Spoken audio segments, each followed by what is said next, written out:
오늘은 제가 두 가지를 살펴보려고 합니다.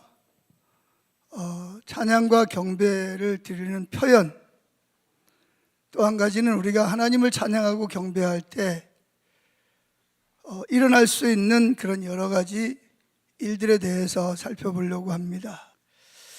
먼저 우리가 지금 그 주제가 찬양과 경배직이죠.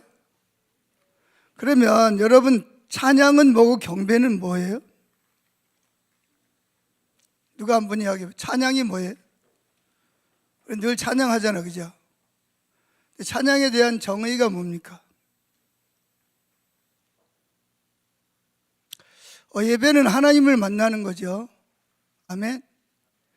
만약에 우리가 예배를 드리러 왔는데 하나님을 만나지 못하면 그 예배는 예배가 아니죠. 아멘. 그래서 우리가 예배 드리러 오는 것은 어떤 행위를 하는 것보다도 뭐하러 오는 거죠? 하나님을 만나러 오는 것입니다.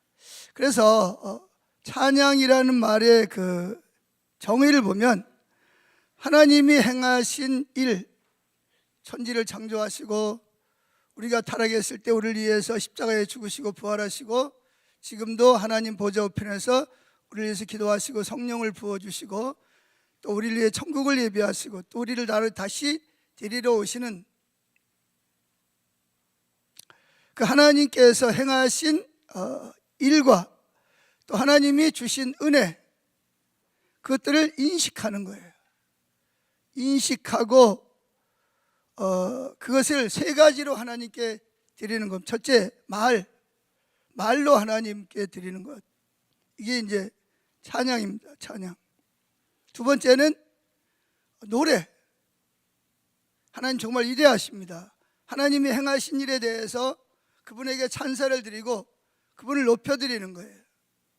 그리고 마지막 세 번째는 그냥 예배 시간에만 찬양하고 노래하는 걸 끝나는 게 아니라 삶으로 하나님께 경배를 해야 되는 것입니다. 자, 다시 설명할게요. 찬양의 정의는, 신학적인 정의는 하나님께서 행하신 일과 주신 은혜에 대한 인식하는 거예요.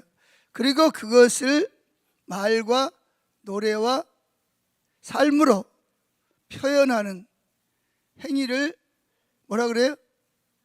찬양이라는 것입니다. 단순히 어떤 이렇게 노래만 찬양이 아니에요. 우리가 말할 때도 또 삶으로도 이게 전체가 다 뭐가 돼야 돼요? 하나님께 드리는 찬양이 돼야 된다는 것입니다. 그러면 두 번째 경배에 있습니다. 경배.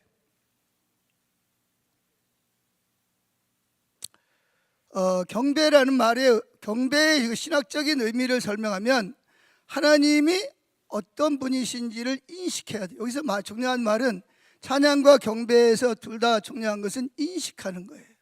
즉 그분을 만나는 것, 그분을 보는 것, 인식하는 겁니다.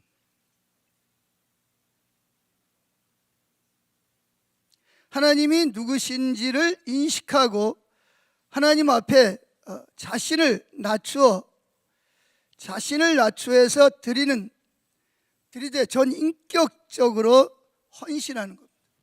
그냥 노래만 하는 게 아니에요. 우리 삶을 하나님 앞에 전적으로 헌신하는 의미가 바로 경배입니다. 경배. 그냥 노래만 하고 예배만 드리고 가면 말씀만 듣고 가면 되는 게 아니에요. 실제 우리 삶을 하나님 앞에 드리는 거예요. 우리가 아까 지금 부른 찬양처럼 우리 삶을 실제로 내 것이 아니라 주님이 피로 값주고 사셨다.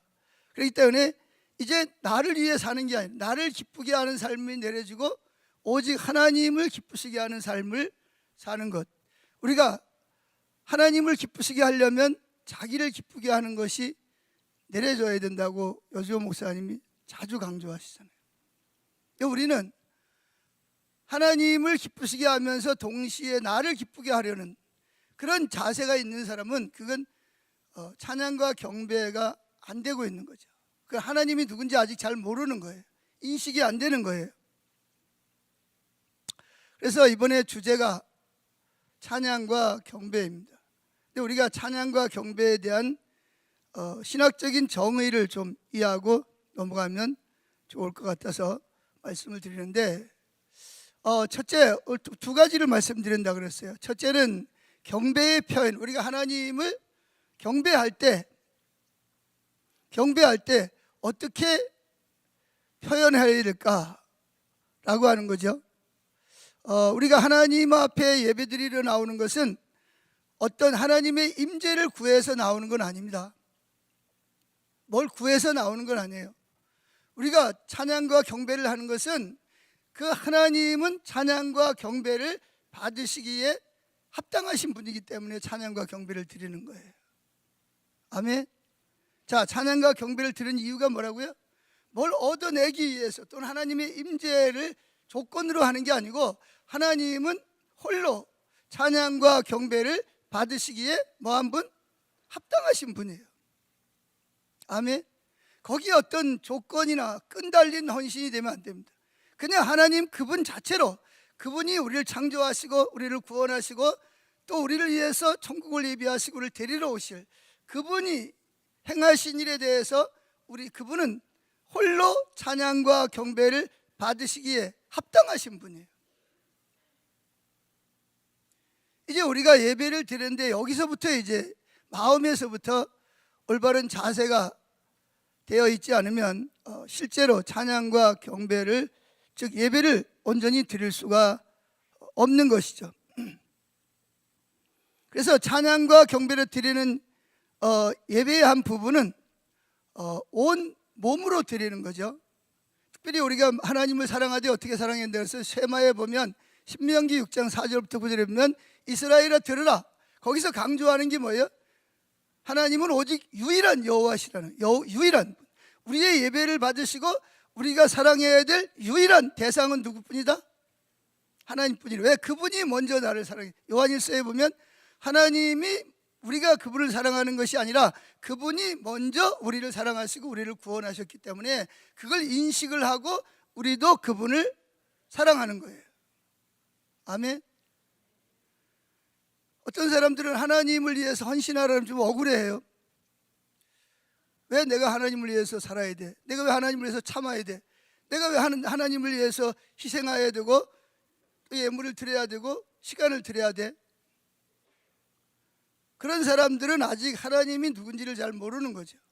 하나님을 아직 인식이 안 되는 거예요. 하나님이 어떤 분인지, 그분이 천지 만물을 창조하시고 내가 죄인 되었을 때 나를 위해서 이 땅에 오셔서 십자가에서 어떻게 나를 사랑하셔서 희생하셨는지, 그리고 나를 의롭게 하기 위해서 부활하시고 지금도 성령을 보내주시고 하나님 아버지 보좌 우편에서 나를 위해서 기도하고 계시고 나를 위해 천국을 예비하시고 때가 되면 나를 데리러 오시는 그분이 인식이 안 되는 거죠. 그래서 하나님은 그냥 우리가 하나님을 예배하고 찬양하고 경배하는 것은 그런 어떤 끈달린 게 아니라 그냥 그분은 유일하신 하나님이셔. 할렐루야. 그래서 그분은 마음을 다하고 목숨을 다하고 뜻을 다하고 힘을 다해서 사랑받기에 합당하신 분이에요. 왜? 그분이 먼저 아까 찬양했던 모든 것으로 우리를 사랑하셨어요. 먼저. 아멘. 그걸 인식하는 사람은 내가 당연히 하나님을 사랑하고 하나님을 예배하는 것은 너무나 지극히 당연한 거야. 거기에 무슨 이유가 없어요. 할렐루야. 그래서 그분은 우리의 모든 예배와 사랑과 존경을 받기에 홀로 합당하신 유일한 분이래요. 유일한 분. 그래서 유대인들이 예수님을 안 믿는 이유는 유대인들은 유일신을 믿거든요. 우리도 유일신을 믿죠, 그죠? 근데 우리는 삼위일체 하나를 믿잖아요. 근데 그 사람들은 하나님은 삼위가 아니라 누구만 믿어요? 성부 하나님이 한 분이라는 거죠.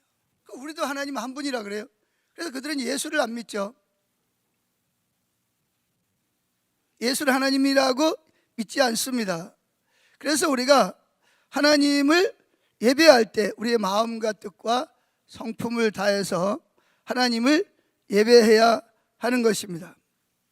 즉 우리의 한마디로 말해서 모든 것으로 하나님을 예배해야 되는 줄로 믿습니다. 자, 그런데 우리가 하나님을 모든 것으로 예배한다라고 말할 때 그것은 우리의 마음뿐만이 아니고 우리의 태도, 행동, 말, 삶 전체가 하나님께 예배가 돼야 된다는 의미인 줄로 믿습니다. 그러면 하나님을 예배하는 그 표현, 찬양하고 경배하는 그 표현에서 오늘 저는 여러분들에게 첫째 6가지를 좀 작은 6가지를 살펴보려고 합니다. 첫째, 하나님을 예배할 때 엎드려서 경배하는 표현들이 있는데 첫째, 엎드려서 절합니다. 원래 예배하다, 경배하다라는 말은 무슨 뜻이냐면 엎드리다 그런 뜻이 있습니다. 하나님이 너무 위대하시고 크시고 그분이 행하신 일을 인식하면 나도 모르게 그분 앞에 뭐하죠? 그분 앞에 엎드리게 되어 있습니다. 그분을 존경하고 사랑하는 마음, 위대한 그분 앞에 내 삶을 다 드립니다. 항복한다는, 그분 앞에 납죽이 엎드리는 거예요. 그래서 여러분들 그러잖아요. 예배드리다가 말고 하나님의 임재가 강력하게 느껴지면 어떻게, 나도 모르게 저도 그럴 때가 있어요. 예배드리다 말고 제 모습이 없어질 때가 있습니다. 어디로 가죠? 의자 밑으로, 그냥 의자 밑에 들어가서 그냥 엎드리는 거예요. 하나님 앞에 배를 깔고 엎드리는 게 아니라 무릎을 꿇고 그분이 막 인식이 되니까 그냥 의자에 편하게 앉아 있을 수가 없어. 그래서 그냥 나도 모르게 의자 밑으로 들어가서 그분 앞에 무릎을 꿇고 엎드리는 거예요. 그게 하나님을 예배하는 표현 중에 하나가 될 수가 있는 것이죠. 두 번째, 손을 들고 경배합니다. 하나님이 인식이 되면 나도 모르게 뭐예요? 손이 올라가고, 또 성경에 보면 손을 들어서 하나님을 예배하라고 성경은 명령하고 있습니다. 세 번째, 춤을 추면서 예배합니다. 저는 장로교에서 신학을 해가지고 장로교의 특징 중 하나가 뭐냐? 거룩이잖아요. 그래서 난 거룩이 뭐냐? 이 거룩이 뭔지도 모르고, 거룩은 뭐예요? 예배 드릴 때 손을 들거나 박수를 치거나 춤을 춘다, 이거는 큰일 나는 거예요. 거룩이라는 거에 대한 인식이 잘못되어 있는 거죠. 그래 지금도 그러잖아요. 그죠? 뭐 손을 들고 막 손뼉을 치고 막 춤을 추고 그러면 뭐라 그래요? 쫓아냅니다.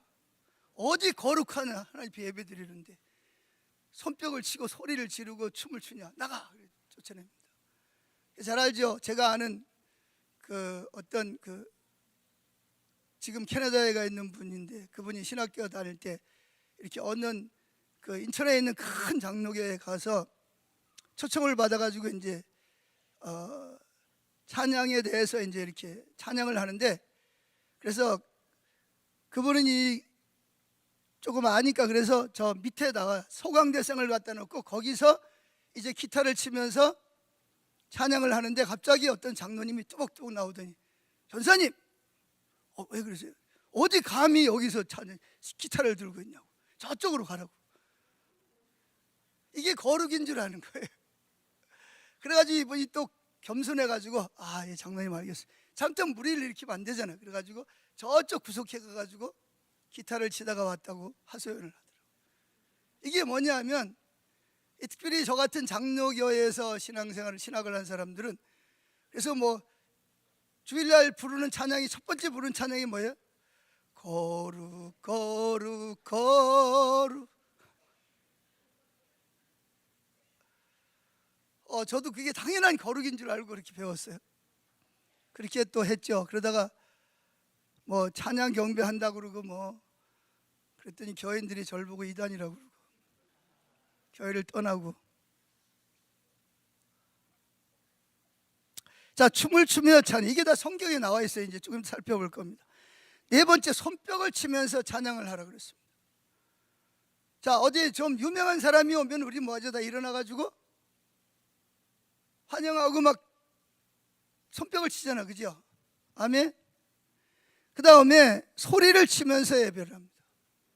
그거 이제 주로 어디가 잘하냐? 미국의 힐송 교회들이 잘해요. 요즘에 힐송 교회들이 문제가 있는데, 막 찬양하면서 막 와 막 소리치고 막 휘바람 불고 막 그럽니다. 우리나라 장로교회 목회자들이 보면 기겁을 할 일입니다. 그 다음에 우리가 하여튼 이런 그 여러 가지로 예배를 드립니다. 예배를 드리는 표현이 이런 여러 가지 예배를 드리는데, 근데 이런 걸 표현할 때 중요한 것은 그 표현이 누구에게 드려지는 거여야 돼요? 하나님께. 오직 대상은 사람에게 보이려고 하는 것이 아니라 하나님만이 대상이 돼야 된다는 것입니다. 그래서 마음을 다해야 돼요. 괜히 사람들에게 뭐 보이려고, 또 어떤 사람은 그러잖아요, 그죠? 사람의 관심을 끌려고 이상한 행동을 하는 사람들이 있어요. 그런 분도 하나님이 사랑하십니다. 사랑하기는. 근데 그건 하나님을 예배하는 게 아니죠. 그래서 우리가 존재를 다해서 하나님을 예배한다는 말의 의미는 사람의 감정도 하나님께 드려지지만, 또 말도 그런 것 드리지만 몸으로도. 그래서 여러분 요즘에 무슨 찬양이 있죠? 몸 찬양이라는 게 있어요. 몸 찬양. 따라해보세요. 몸 찬양. 말은 안 하지만 무엇으로? 몸으로. 요즘 뭐 젊은 사람들도 교회에서는 그걸 뭐라 그러죠?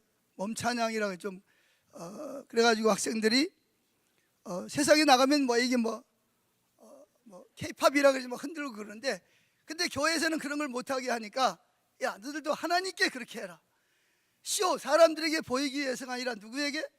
하나님에게 보이기 위해서 그렇게 하라. 그래가지고 그런 그 경연대회를 하기도 하고 그렇게 합니다.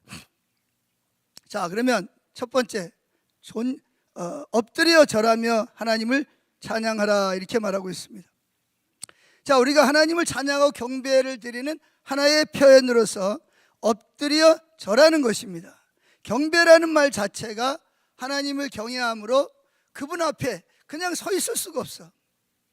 너무 위대하고 너무 존경하고 너무 사랑하고 너무 두려운 분이라서 그분 앞에 감히 서 있을 수가 없어요. 그래서 뭐예요? 그분 앞에 그냥 납죽이 엎드립니다. 자, 출애굽기 33장에 보면 우리가 잘 아는 대로 이스라엘 백성들이 출애굽해가지고 3개월 만에 어디로 오죠? 시내산에 데려다 놓습니다. 하나님이 모세를 보고 시내산으로 올라오라 그러죠. 그런데 거기 올라가 있는 사이에 무슨 일이 벌어집니까? 밑에서 금송아지 사건이 벌어지죠.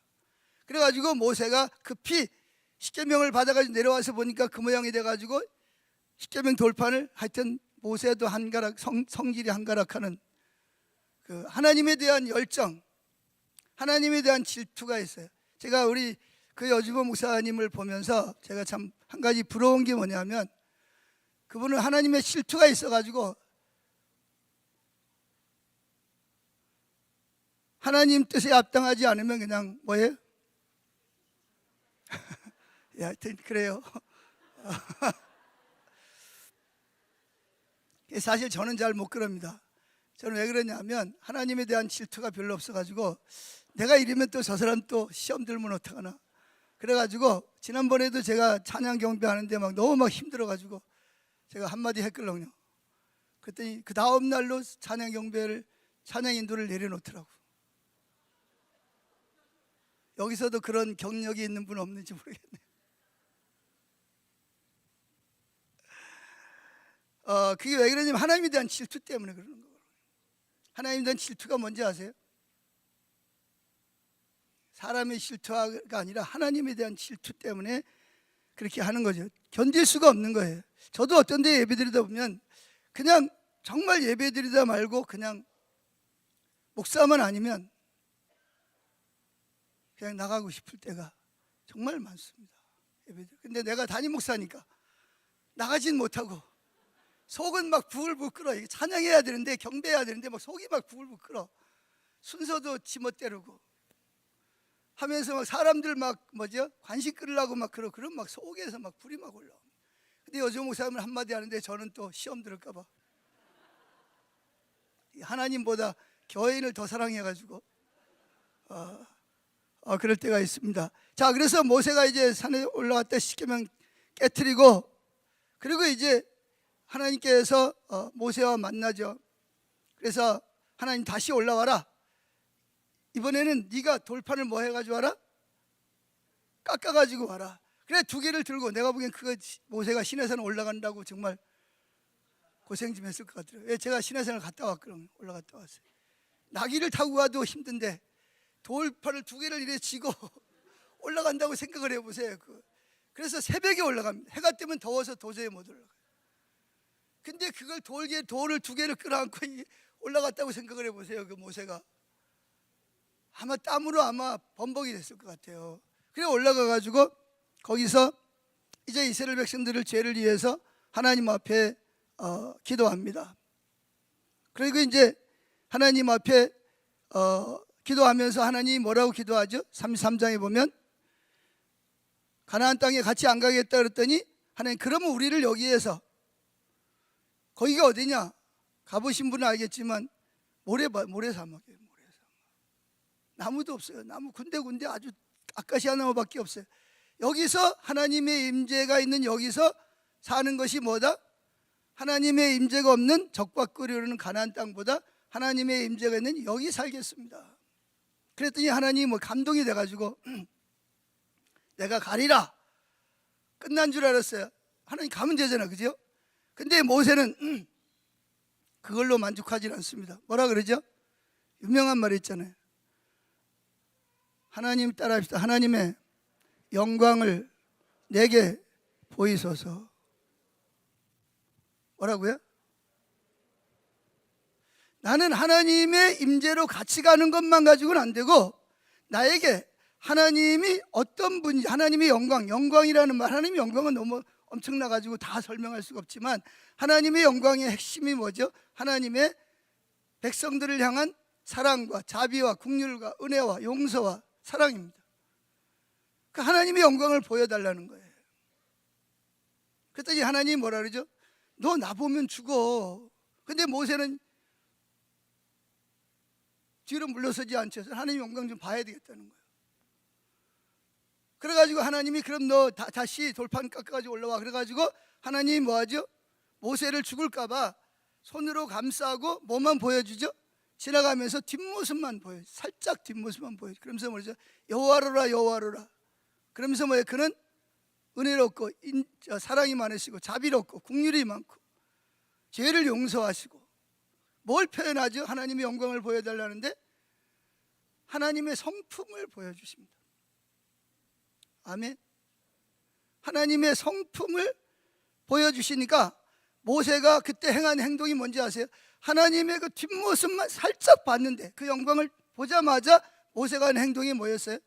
그 자리에 그냥 깨구리 뻗듯이 그냥 쫙 그냥 하나님 펴 엎드려집니다. 여기 도시분들은 깨구리가 번다는 말이 뭐, 저는 어릴 때 고기를 못 먹으니까 영양분을 위해서 뭘로 보충을 하죠? 개구리를 가지고 보충을 했어요. 그래가지고 해초를 가지고 다니면서 딱 때리면 어떻게 딱 달라 쫙 뻗어버리죠.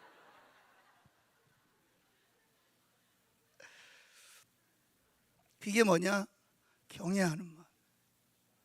하나님의 영광을 보면 누구도 그 앞에 그냥 서 있을 수가 없어요. 우리가 지금 하나님이 잘 모르니까 찬양할 때 다른 생각하고 다른 데 쳐다보고 뭐 찬양 사역자 누가 이쁜가 이런 거 바라보지, 하나님이 인식이 돼 보세요. 어떻게 그럴 시간이 어디 있어요? 그냥 쫙 바로 떨면서 그냥 엎드린다니까. 할렐루야. 그래서 뭐가 중요하다? 하나님을 인식하는 것. 다시 말해서 하나님을 모세처럼 보는 게 중요합니다. 보는 게. 그래서 요한일서에도 보면 사도 요한이 뭐라 그러죠? 내가 본 것을 너에게 전하노니. 띄워주실래요 한번? 자, 거기 보면 내가 뭐한 것을, 자 읽어보세요. 태초로부터 생명의 말씀에 관하여는 우리가 뭐한 바요? 첫째 들었다는, 직접 들은 것. 두 번째 눈으로 본 바요. 그냥 본 게 아니에요. 눈으로 자세히 보고 우리 손으로. 이게 뭐죠? 지금 여기서 사도 요한이 자기가 전하는 예수는 그냥 막연한 그런 예수가 아니라는 거예요. 그 예수는 자기에게 있어서는 실제라는 거예요. 할렐루야. 인격체라는 거예요. 그래서 자기는 보고 듣고 손으로 만진 그분을 뭐 하는 거다? 전한다는 거예요. 여러분, 저와 여러분들이 왜 전도를 안 하죠? 주님이 누군지 인식이 안 돼서 그렇습니다. 실제로 주님이 이 사도 요한을 보면 주님을 눈으로 봤고 귀로 들었고 손으로 만져봤어요. 사도 요한이 우리에게 전하는 그 예수는 그냥 지식적인 예수가 아니에요. 인격적으로 만난 거예요. 모세가 하나님을 직접 만나듯이 그렇게 만난 거예요. 그러니까 그분을 예배할 때 뭐예요? 자연스럽게 나도 모르게 그분에 대해서 뭐예요? 손이 올라갈 수밖에 없어요. 나를 사랑하시는지, 내가 이렇게 연약한데도 불구하고 끝없이 나를 사랑하시고 나와 함께 하시고 지금까지도 함께 하신 하나님, 2026년도 나와 함께 하실 하나님이 인식이 되니까 나도 모르게 그냥 손이 올라가는 거예요. 할렐루야. 근데 어떤 남자 성도님이 뭐 손 올라가는데 몇 년 걸렸더라? 3년 걸렸대. 3년. 그래도 3년 만에 올라갔으니까 어디야.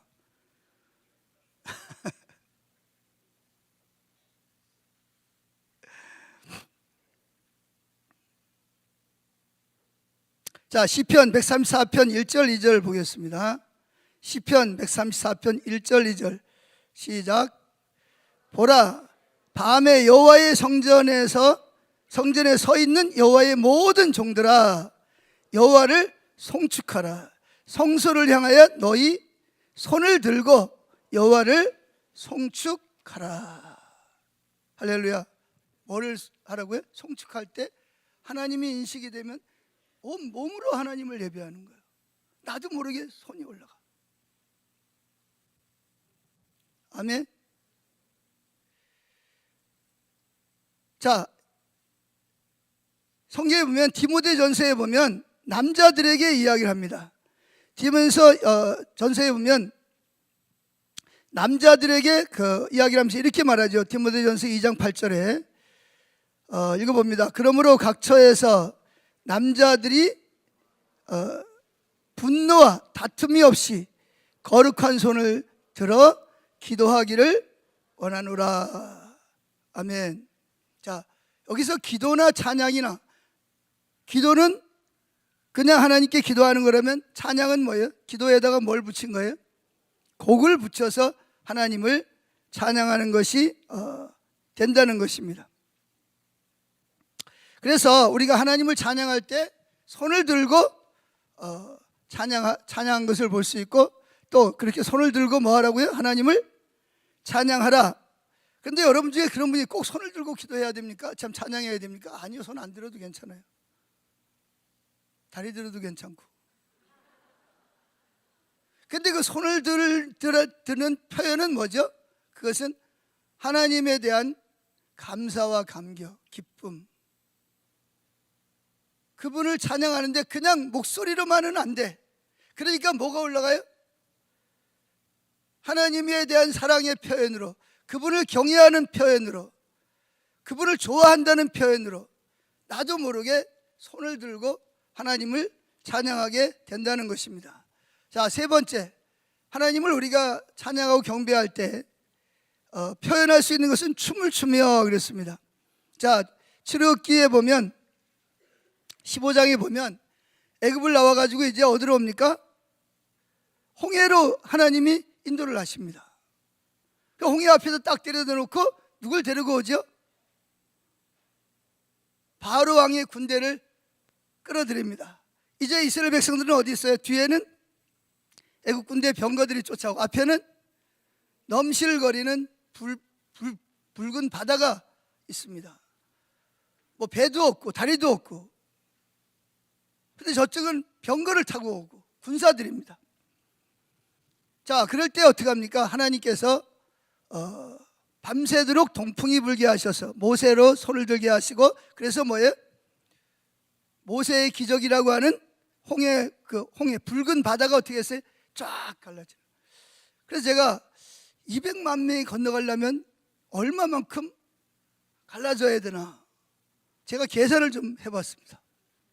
참 별의별 걸 참 다 계산을. 200만 명이 막 급하니까 서로 막 가야 될 거 아니, 그죠?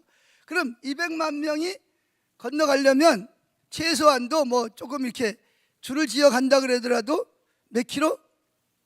제가 계산한 바에 의하면 한 4킬로 이상은 바다가 뭐예요? 육지같이 갈라져야 200만 명이 뒤로 거길 건너갈 수 있겠더라고요. 자, 그래서 이스라엘 백성이 건너가니까 애국 군대도 뭐예요? 거기가 바다인 줄도 몰라. 워낙 넓게 갈라지니까. 잡아라! 그러고 뚜뚜뚜 하고 오는데 이스라엘 백성들이 막 또 놀래가지고 막 합니다. 그러니까 이제 하나님 모세 보고 뭐라 그래요? 돌아서서 다시 팔을 펴라 그랬더니 어떻게 했어요? 애국 군대가 쫓아오는 데만 갈라졌던 물이 바다가 어떻게 했어요? 다시 합쳐져 가지고 그들은 다 뭐예요? 또 병거에다가 또 뭐예요? 투구를 썼지, 갑옷을 입었지. 그 뭐 꼬르륵 하는 거지 뭐. 자, 그래가지고 다 건너갔습니다. 지금 뭘 본 거예요? 하나님의 형상을 보진 않았지만 하나님이 뭐하고 있는 것을? 일하고 있는 것을 자기들을 위해서, 자기들을 사랑하셔서 하나님이 얼마나 위대한 일을 하고 계시는지를 그들이 경험한 거예요. 그러니까 자기도 모르게 미리암은 선지자는 미리암과 여자들이 뭐예요? 소구와 북을 들고 나와가지고 뭐예요? 하나님을 찬양하는데 그냥 찬양이 안 돼. 그래서 뭐예요? 몸을 막 그냥 몸과 마음을 다해서 뭐예요? 하나님을 찬양하기 시작을 하는 거예요.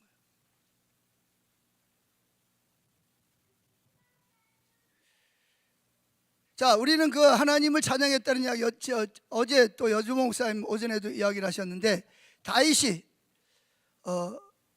하나님의 법궤를 메어 올릴 때 그때 다윗이 어떻게 했죠? 베옷을 입고, 그때는 여러분들이 알다시피 이렇게 우리처럼 무슨 뭐 허리띠가 있고 무슨 뭐 단추가 있고 그런 게 아니잖아, 그죠? 그냥 뭐 이렇게 끈으로 묶거나 아니면 위에서부터 이렇게 걸치는 거라면.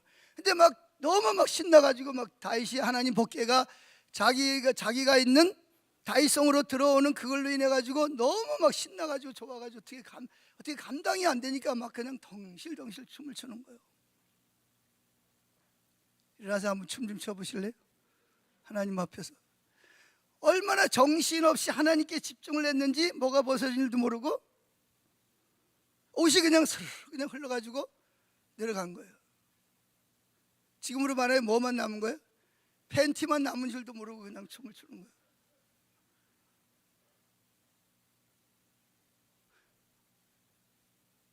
그러니까 이게 다윗이 그 하나님이라는 분, 그 하나님의 임재를 상징하잖아요. 하나님 법궤는. 그렇죠?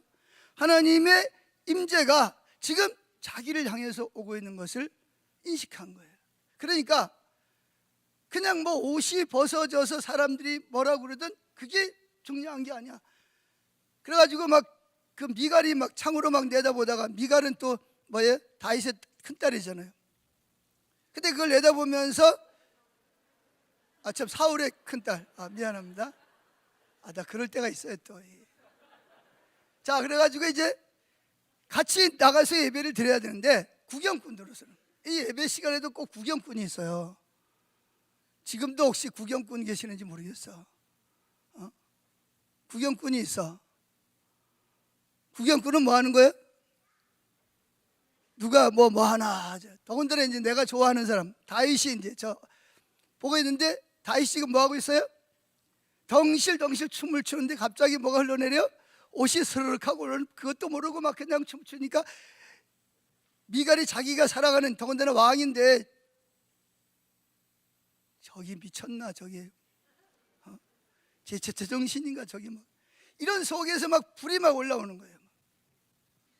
그러니까 누구는 안 보이고 이게 관점이 다른 거예요. 다윗은 지금 초점이 누구에게 맞춰져 있어요? 하나님에게 맞춰져 있고, 미갈은 누구에게 맞춰져 있어요? 자기 신랑에게 맞춰져 있는 거예요. 이게 예배드려도 마찬가지예요. 어떤 사람은 예배 시간에 구경꾼 하다 가는 사람이 있다니까. 어떤 사람 진짜 하나님을 보고 예배하는 사람이 있어요. 그래가지고 막 다윗이 막 복귀를 갖다가 모셔놓고 막 싱글벙글하고 막 들어오는데 찬물을 쫙 끼얹죠. 뭐라 그래요? 여보! 그 잘하는 분들은 잘 아니까. 그래가지고 막 그냥 막 바가지를 막 긁어대는 거예요. 그때 다윗이 뭐라 그래요? 당신은 모른다. 나는 당신 아버지에게서 쫓겨다니고 정말 목자에서 하나님이 나를 왕으로, 당신의 아버지를 제치고 나를 왕으로 세우시. 이 은혜와 감격이 있는 거예요. 근데 내가 더 낮아질지라도 나는 뭐 할 것이다? 하나님 앞에서, 내가 지금 계집종들 앞에서가 문제가 아니라 난 지금 누구에게 하는 거다? 하나님께 예배하고 있는 거예요. 보세요. 지금 다윗은 누구에게 초점이 있어요? 하나님께 초점이 있는 거고, 미갈은 누구에게 초점이 있어요? 다른 사람들이 뭐라 그럴까? 여기에 초점을 맞추는 거예요. 이게 바로 구경꾼과 예배자의 차이점이에요.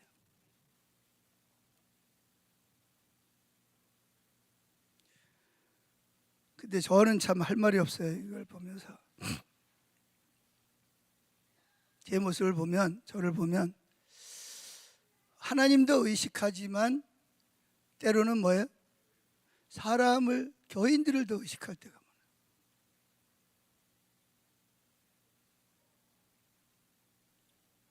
그게 이제 인식이 되면 괜찮은데 어떤 때는 그게 당연하게 생각이 들어요. 당연하게 생각이 들어요. 그래서 하나님께 참 죄송하죠. 자, 어떻게든 성경에 보면 춤을 추며 하나님을 예배하라고 명령하고 있습니다. 자, 어디냐? 시편 149편 1절부터 3절까지 보겠습니다. 자, 같이 읽습니다. 할렐루야. 새 노래로 여호와를 노래하며 성도의 모임 가운데에서 찬양할지어다.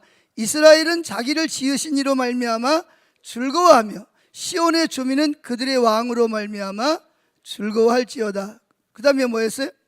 춤추며 그의 이름을 찬양하며 소고와 수금으로 그를 찬양할지어다. 아까 이야기했죠? 찬양은요, 하나님이 인식이 되는 것만큼 찬양할 수가 있어요. 세상에 살면서 큰 그냥 하나님 잊어버리고 자기 관점으로 세상 문화에 따라 살다가 갑자기 교회 와가지고 무슨 뭐 어정우 선생님이 말하는 대로 뭐요, TV에 뭐 KBS 딱 틀었다가 SBS로 딱 넘어갑니까? 안 넘어갑니까? 안 넘어가잖아요. 우리는요, 인격을 가지고 있는지라 정말 하나님을 예배하려면 일찍 와가지고 내 마음을 막 나를 비우고 죄를 깨닫고 회개하고 정말 주님께 간절히 찾아야 됩니다. 근데 요즘에 우리 교인들 보면 일찍 와가지고 뭐하냐? 밖에서 차 마시면서 예배 드리는가 봐. 뭐 이런 얘기 저런 얘기 뭐. 그리고 시간 되면 그때 들어와가지고 예배를 드리. 이게 무슨 예배가 되겠어요? 여기 우리 교인들 많이 와 있는데 죄송합니다. 전 그걸 보면 속에서 막 불이 막 올라옵니다.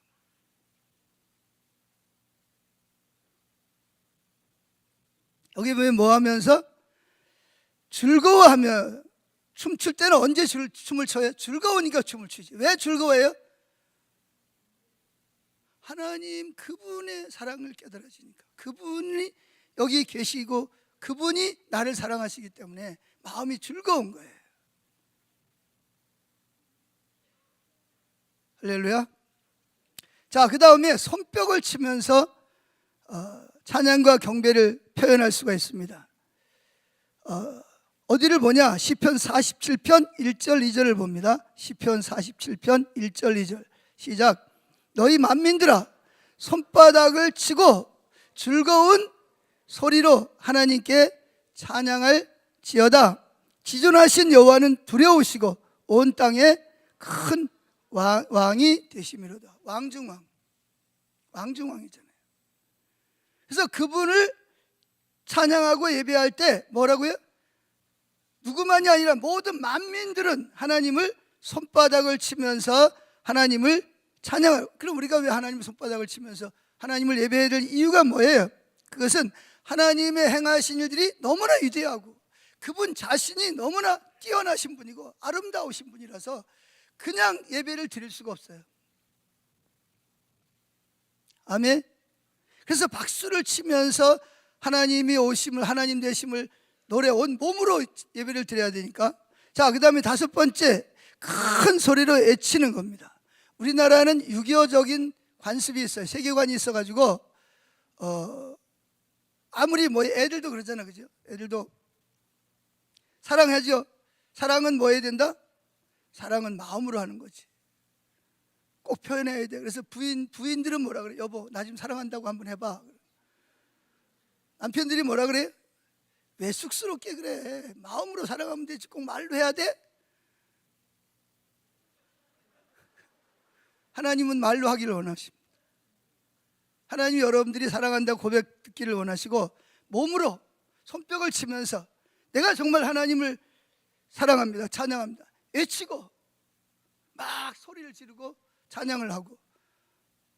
근데 아마 여기도 마찬가지일 거예요. 찬양할 때 막 외치고 그러면 아마 뭐 이런 놈의 교회가 다 있나 이거. 처음 오신 분들 중에는 혹시 그런 분들이 있을까요? 외치면서 하나님을 찬양하는.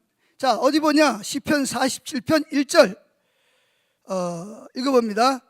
너희 만민들아 손바닥을 치고 즐거운 소리로 하나님께 외칠지어다.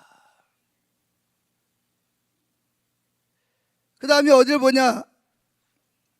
시편 98편 4절과 8절에 보면 온 땅이여 여호와를 즐거이 소리칠지어다. 소리를 지르는 거예요. 그냥 예배드리는 거로 합당하지 않아. 그분은 너무 뛰어난 분이에요. 그래서 뭐예요? 소리를 지르면서. 자, 그 다음에 이제 마지막으로 뭐 해야 되냐? 잠잠히 주님을 바라보는 거죠. 잠잠히 주님을 바라보는 거예요. 시편 63편 1절부터 4절에 보면 이렇게 말했습니다. 하나님이여 주는 나의 하나님이시라. 내가 간절히 주를 찾되 물이 없어 마르고 황폐한 땅에서 내 영혼이 주를 갈망함같이 내 육체가 주를 앙모하나이다. 내가 주의 권능과 영광을 보기 위하여 이와 같이 성소에서 주를 바라보았나이다. 이 과거형이에요. 내가 과거에 그랬다는 거예요. 주의 인자하심이 생명보다 나음으로 내 입술이 주를 찬양할 것이라. 이러므로 나의 평생에 주를 송축하며 주의 이름으로 말미암아 나의 손을 들지어다. 여러분 시편 63편이 어떤 시편인지 알죠? 다윗이 압살롬에게 지금 반역이 일어나가지고 쫓겨가고 왕궁에서 쫓겨났습니다. 그래 지금 밤에 요단강을 건너지 못하고 으슥한 곳에 신하들을 데리고 지금 숨어 있습니다. 언제 압살롬이 군사를 이끌고 쳐들어올지 모르는 상황. 목숨이 위태롭습니다. 나라가 바람 앞에 등불이에요. 그때 다윗이 부른 찬양이 바로 시편 63편입니다. 여러분 힘들고 어려울 때 뭐 하죠? 하나님 도와주세요, 뭐 해주세요. 그런 기도하지 않고요. 다윗은 뭐예요? 하나님이 오셔야 돼요. 하나님을 찬양합니다. 하나님을 높여드리고 하나님께 영광을 돌려드립니다. 왜? 내가 왕이 된 것도 누구 때문에 왕이 된 거예요? 내가 잘해서 왕이 된 게 아니에요. 내가 특별해서 된 게 아니에요. 이거 전적인 뭐예요? 하나님의 은혜와 하나님의 사랑입니다. 그러니까 지금 내가 도망자의 신세입니다. 언제 아들의 칼에 죽을지 모르지만 왜? 압살롬의 부하들은 지금 누구만 죽으면 된다? 다윗 왕만 죽이면 백성들은 돌아올 거다. 다윗 왕만 노리고 있어요. 자기 목숨이 지금 경각에 달렸습니다. 그런데 그는 다윗의 장막에서 하나님을 예배하던 때를 상상하면서 하나님 거기에 임하셨듯이 지금 나에게 임해달라고 하나님을 찬양하고 예배하는 모습을 볼 수가 있습니다. 자, 근데 여기에서 주의할 점이 있어요. 우리가 온 몸과 마음으로 예배를 드릴 때, 근데 여기에 주의할 점이 있는데 그게 두 가지로 요약하겠습니다. 먼저 우리의 모든 행동은 하나님과의 관계에서 나온 자발적인 관계가 되어야 됩니다. 자발적인 관계가 되어야 됩니다. 아멘. 두 번째, 강요된 행동이나 마음이 없는 기계적인 행동은 아무런 의미가 없습니다. 제 친구 중에 천국과 지옥을 여러 번 다녀온 저 친구 목사님이 있어요. 외국도 갔고 지금도 교회 집회하러 많이 다닙니다. 어떻게 하나님은 나한테 한 번도 안 보여주는 걸 그 친구한테는 여러 번씩이나 보여주는지. 그러니까 이제 우리 전화가 왔어요. 김 목사, 나 한 번 불러. 시내로 글쓰라 해서 제가 거기 이제 같이 학교 다닐 때부터 이제 같이 신대원 임원도 하고 이제 그래 친하니까. 그래서 알았어. 그래가 이제 불렀어요. 그게 막 집회를 합니다. 근데 뭐가 많이 힘들어해. 왜 그러냐면 막 자기가 막 천국 가고 지옥 이야기를 하면 막 사람들이 막 흥분해가지고 막 그냥 반응을 해야 되는데 우리 애들이 반응을 안 하는 거예요. 아멘도 안 하고. 한번 끝났어요. 목사님 안 되겠습니다. 왜? 그랬더니 우리 교인들을 좀 데리고 와야 되겠습니다. 그래서 막 전화를 하더라고. 우리 교인들 빨리 데리고 오라고. 그래가지고 앞에서 쫙 앉혀. 뭐 하겠어요? 목사님이 입만 벌리면 앞에 앉아가지고 아멘 아멘. 그래서 내가 속으로 저 친구가 진짜 천국과 지옥을 갔다 온 게 맞나? 그래서 사람들을 띄우려고 그래. 붕 띄우려고. 사람들을 흥분시키고 이렇게 사람들을 고의적으로 이렇게 반응을 하도록 만드는 거예요. 그래 교인들 앞에다 앉혀놓고 분위기를 띄우는 거예요. 제가 얼마나 열받는지 그냥. 제가 이해가 안 되는 게 진짜 천국에 가서 주님을 보고 왔으면 어떻게 저럴 수가 있을까? 죄송해요. 제가 함부로 판단을 해서. 그러면 안 되는데 제 속에 나도 모르게 진짜 저 친구 천국 갔다 온 주님 만나고 온 거 맞아? 어떻게 주님을 만나고 왔는데 만나기 전이나 만난 후나 저렇게 하나도 변화가 안 있냐?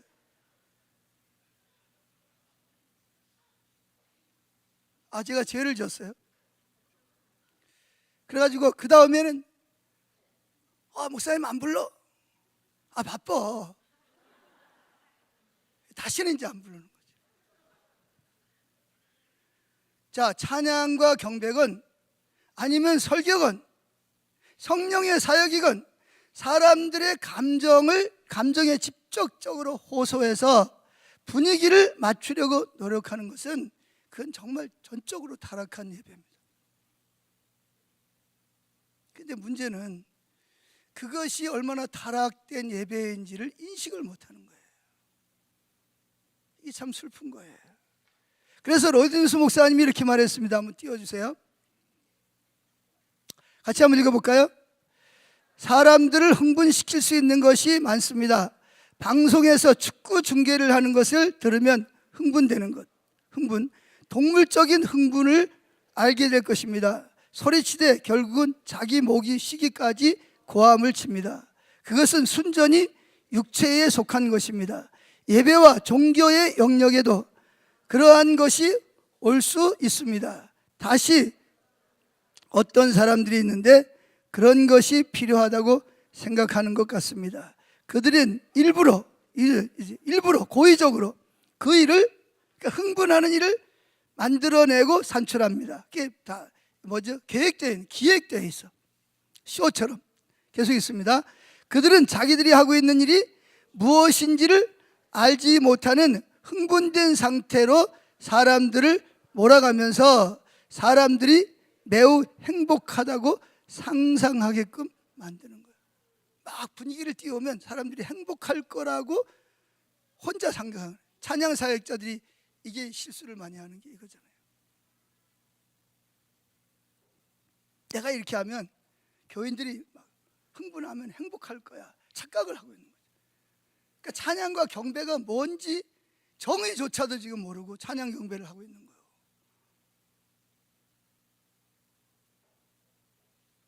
여주호 목사님하고 나하고 다른 바가 뭐라 그랬죠? 여주호 목사님 그거 보면 하나님의 질투 때문에 막 견딜 수 없고, 저는 뭐예요? 막 그러고 싶은데 또 시험 들을까 봐 말을 못하고.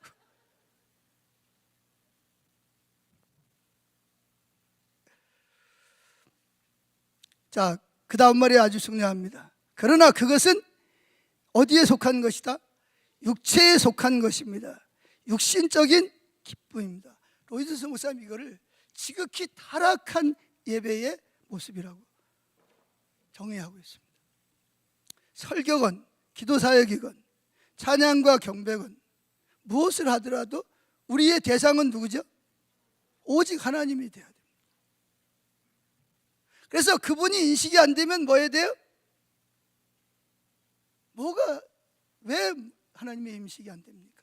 왜 하나님의, 우리가 이렇게 뭐 임재를 위해서 예배하는 건 아니지만 하나님을 찾으면 반드시 누가 오신다? 하나님이, 성령 하나님이 임재하시는 거예요. 아멘. 그렇게 임재하시게 돼 있어요.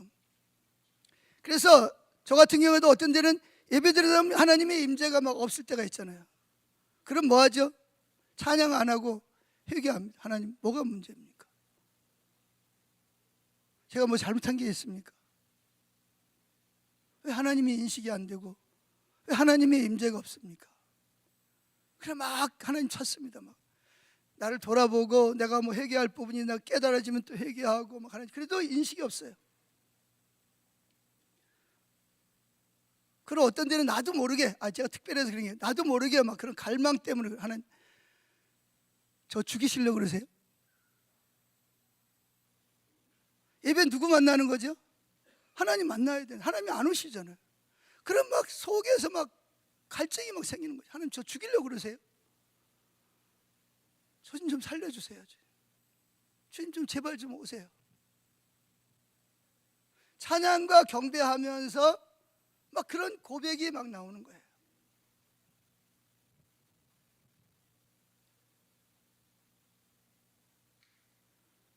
왜? 우리가 하나님을 찾아서 나왔기 때문에 반드시 누가 오시게 되어 있다?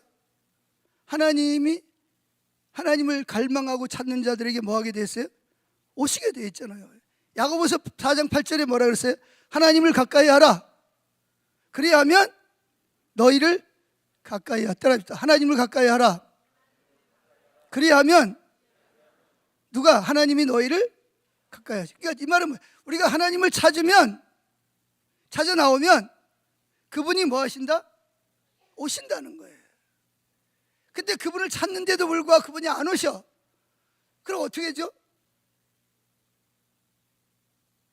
뭐 하나님 안 찾아 나온 사람들은 별 의미가 없을지 모르지만 하나님을 찾아 나왔는데 하나님 못 만나면 어떻게 해요? 여러분, 누구하고 약속이 되어 있어요? 갔는데 안 나타나. 그럼 어떻게 해요? 기다려도 안 오면 어떻게 돼요? 허탈하잖아요. 왜 안 오는 거야? 전화해보고 무슨 일 있어? 왜 안 와? 그렇듯이 우리도 누구에게? 하나님 길이 막히세요?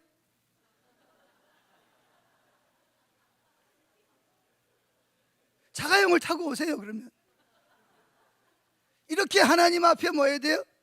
갈망하고 간구해야 된다는 거예요. 아멘. 그래서 에레미야 29장 1절이면 뭐라고 약속해요? 너희가 전심으로, 전심이라는 말은 나누어지지 않는 마음으로, 나누어지지 않는 마음으로 나를 찾고 찾으면 뭐하리라?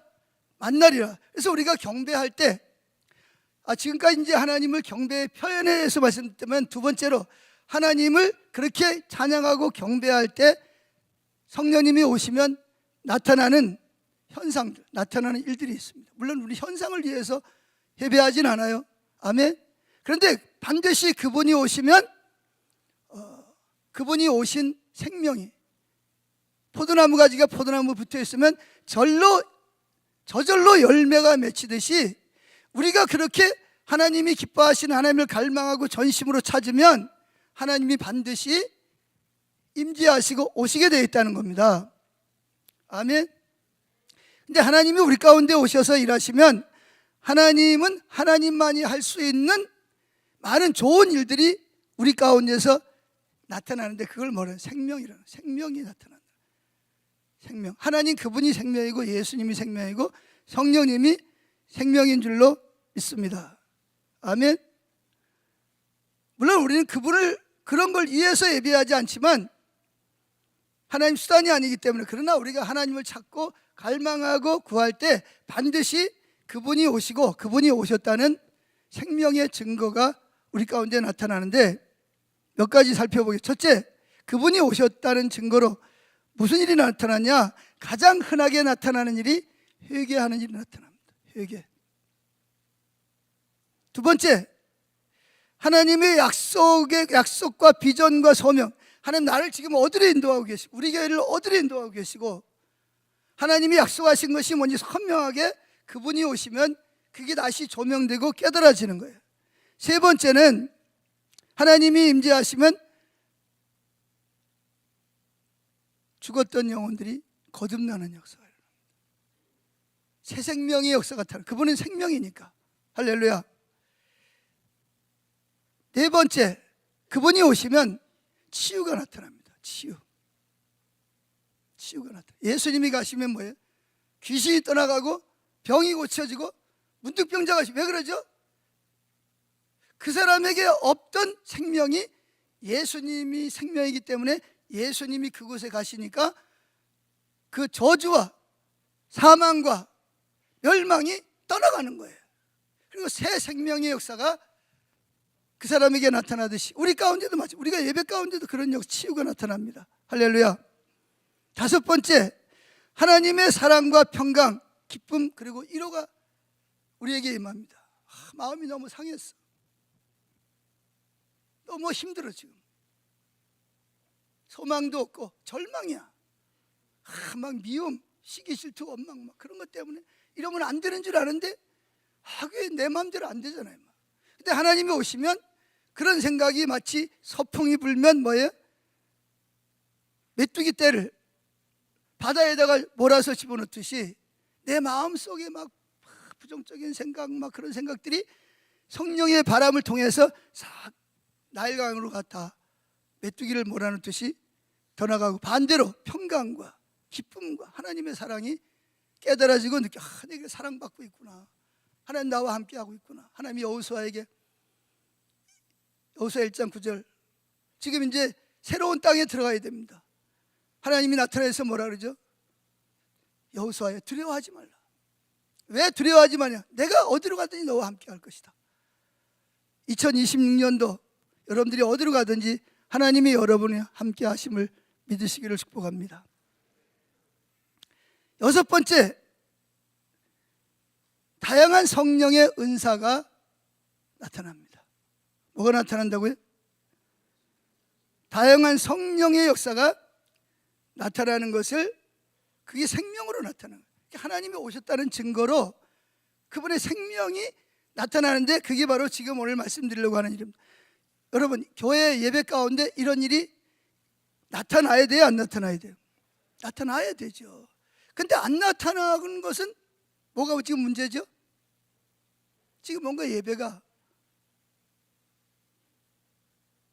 하나님이 원하는, 성경이 말하는 예배가 안 드려지고 있다는 증거잖아요. 아멘.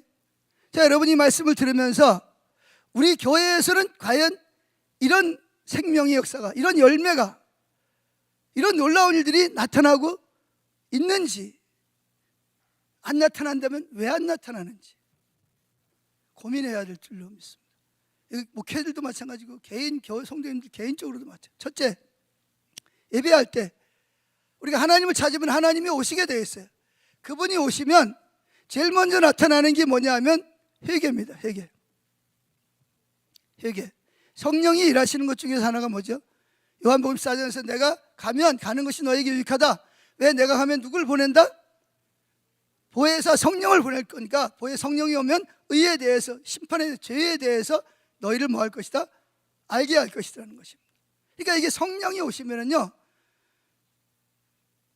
의에 대해, 심판에 대해서, 죄에 대해서 깨닫게 하십니다. 자, 이사야 6장 1절부터 5절 말씀을 한번 다 같이 한번 읽어보겠습니다. 지금 이사야는 누구죠? 선지자면서 제사장입니다. 대부분이 한 가지만 하잖아, 그죠? 근데 에레미야도 제사장이면서 선지자였고, 이사야도 마찬가지죠. 자, 그런데 어느 날 그가 성전에 들어가서 하나님 예배하고 있습니다. 다시 말해서 예배를 드리고 있는데 갑자기 뭐예요? 하나님이 오셔서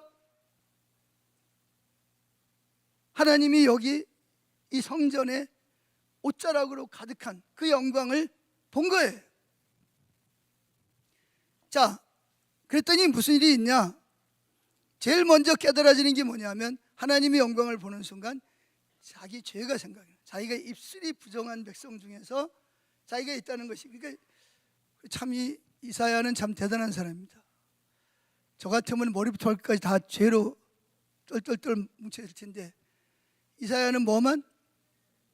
입술만 부정한다고 회개하는 걸 보면 참 경건한 삶을 살았던 걸 볼 수 있습니다. 자, 읽어보죠. 이사야 6장 1절부터 5절 시작. 우시야 왕이 죽던 해에 내가 본즉 주께서 높이 들린 보좌에 앉으셨는데 그의 옷자락은 성전에 가득하였고 스랍들이 모시고 섰는데 각기 6날개가 있어 그 둘로는 자기 얼굴을 가리었고 그 둘로는 자기 발을 가리었고 그 둘로는 날며 서로 불러 이르되 거룩하다 거룩하다 거룩하다 만군의 여호와여 그의 영광이 온 땅에 충만하도다 하더라. 이같이 화답하는 자의 소리로 말미암아 문지방의 터가 요동하며 성전에 연기가 충만한지라. 그때에 내가 말하되 화로다 나여 망하게 되었도다. 나는 뭐가? 입술이 부정한 사람이요 나는 입술이 부정한 백성 중에 거주하면서 만군의 여호와이신 왕을 배웠음이라 하더라. 여러분, 이렇게 하나님 예배를 통해서 하나님을 뵈야 됩니다. 이걸 다른 말로는 조명, 계시. 조명이라는 게 깜깜한데 갑자기 뭐예요? 그분이 오시면 불이 확 켜져가지고 그분 실제가 누구인지가 우리에게 인식이 되는 거예요. 계시는 뭐예요? 그동안 읽어도 무슨 내용인지를 몰랐어. 실제가 안 돼. 근데 어느 날 그분이 딱 오시면 감추어졌던 그분에 대한 실제가 딱 열어서 딱 우리에게 뭐예요? 인식이 되는 거죠. 아, 하나님 이런 분이로구나. 하나님의 사랑이 뭔지. 사랑. 귀가 따갑도록 들었죠. 하나님이 세상을 이처럼 사랑하사. 근데 뭐 그래 사랑하는 거 알아. 근데 그게 뭐 어쨌다는 거야. 내가 사랑받는다는 말이 전혀 깨달아지지 않는데 뭐 어떡하란 말이에요. 그게 뭐죠? 계시가 안 되는 거예요. 조명이 안 돼. 어떻게 해야 되냐? 이사야도 아마 선지자고 제사장이지만 그게 잘 깨달아지지 않을 수도 있어요. 근데 그날 하나님의 영광을 본 거예요.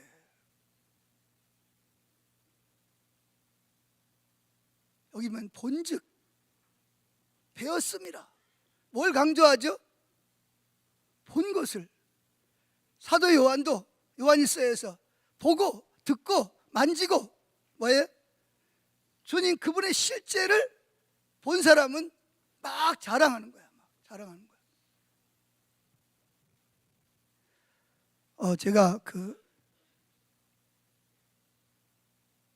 청년 막 올라갈 때 제가 원래 그 멍청도 사람이거든요.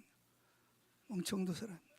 충청북도 제천군 백운면 방학 1위 베델 감리교회에서 원래 고향은 음성입니다. 음성 충북 음성인데 그 충북 제천에 가서 살고 있었어요. 베델 감리교회 다니고 있었는데 어느 날 예배를 마쳤는데 다 갔어요. 제가 제일 먼저 와가지고 불 켜고 제일 마지막에 나가면서 다 소등하고 가는 거예요. 그날도 이제 예배 마치고 다른 사람 다 가고 이제 방석, 그때는 이런 의자가 없잖아요. 빨간 베르드로 된 방석 좀 다 앉은 자리 좀 걷어가지고 놓고 가면 되는데 예배들이 그냥 가버리잖아요. 그래서 나 주워가지고 또 정리해놓고 그리고 막 나가는데 왠지 모르게 내가 가면 안 될 것 같아. 그때는 뭐 그게 하나님의 감동이라는 그런 걸 배운 적도 없고 뭐 뭔지도 모르니까. 근데 왠지 모르게 여기 좀 더 남아있어요. 그래서 신발을 들고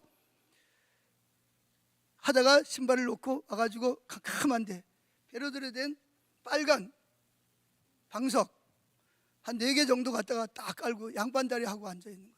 내가 왜 앉아 있었는지는 몰라. 근데 그래야 될 것 같아. 그래 앉아 있습니다. 깜깜한데 뭐 혼자 이렇게 쳐다보고 있는데 그때 갑자기 누군가가 오신 거예요. 누가 오셨겠어요? 내가 그렇게 많이 들었던, 성경을 읽었던 주님이 저를 찾아오신 거예요. 찾아오셔서 제 이름을 부르면서 내가 너를 사랑한다. 그분이 저를 사랑한다는 말을 제가 한두 번 들었겠어요? 귀가 따갑도록 들었죠. 근데 그분이 저에게 오셔서 제 이름을 부르면서 내가 너를 사랑한다. 그래서 내가 제 값으로 멸망의 자식이 되어야 되는데 내가 너를 택해서 하나님의 자녀를 삼았다. 그 이야기 늘 듣던 이야기잖아요. 성경에 늘 보던 건데. 근데 그분이 그 말씀을 하는 순간 양반다리를 하고 있다가 나도 모르게 어떻게 돼요? 무릎을 촥 꿇는 거예요. 그냥 몸이 그냥 저절로 움직여지는 거야. 그때부터 눈물 콧물이 막 흐르기 시작하는 거예요. 감당을 못하는 거예요. 그냥 있을 수가 없어. 그래서 뭐예요? 무릎으로 콩콩콩콩 뛰는 거야. 언제까지 뛰었냐? 장로님이 그 다음날 새벽 예배 종 치는 순간까지 밤새도록 그냥 그 감격, 그 기쁨, 그걸 어떻게 표현할 수가 없어요. 그분이 오니까 나도 모르게 그냥 무릎이 착 꿇어져. 그리고 그냥 앉아 있을 수가 없어. 그냥 무릎으로 그냥 온 사방을 뛰었. 그래서 종을 치니까 정신 차려가지고 보니까 불을 켜고 보니까 막 눈물 콧물 자국이 막 그래가지고 막 걸레 갖다 막 촥 닦고 그리고 이제 새벽 예배를 드리고 밖에 나왔는데 어제 저녁에 들어갈 때 세상이랑 하룻밤 지나고 주님 만나고 나오는 세상이 완전히 180도로 달라지는 거예요.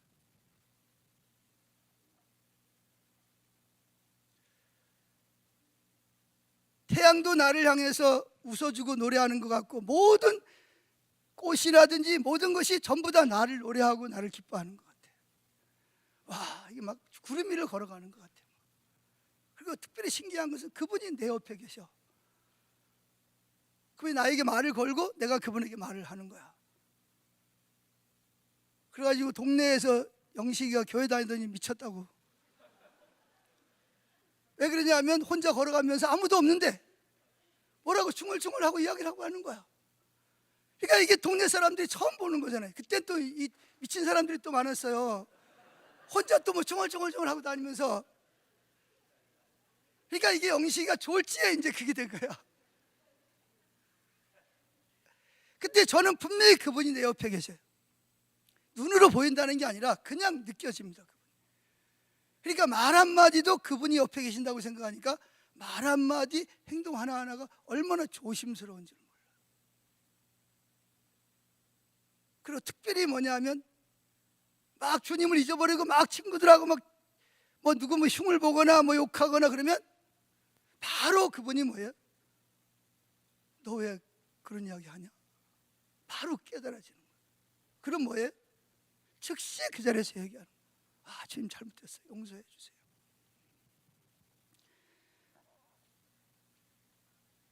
이사야가 하나님의 영광을 보는 순간, 즉 친밀함의 특징이 뭐죠?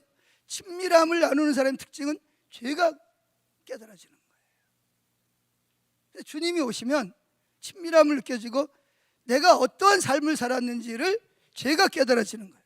그 왜냐하면 그분은 어두운 캄캄한 데 있다가 뭐예요? 불이 확 펴지면 어떻게 돼요? 숨겨졌던 내 어떤 감정, 의도, 동기, 내가 무슨 동기를 가지고 일을 했는지, 무슨 말을 했는지, 이게 성령이 오시면은요 다 까발려집니다. 여러분, 안녕하세요 뭐 근데 속으로 너 지금 뭐 하고 있냐? 너 겉으로는 지금 막 겸손한 척하면 속으로는 너 지금 무슨 생각하고 있어? 동기를 들춰내시는 거예요. 이 어떤 데는 좋은데요, 어떤 데는 정말 미칠 것 같아요. 아, 주님 저 좀 내버려두세요 좀. 아, 쟤들은 저렇게 사는데 아무 내버려두면서 왜 나만 가지고 그래요?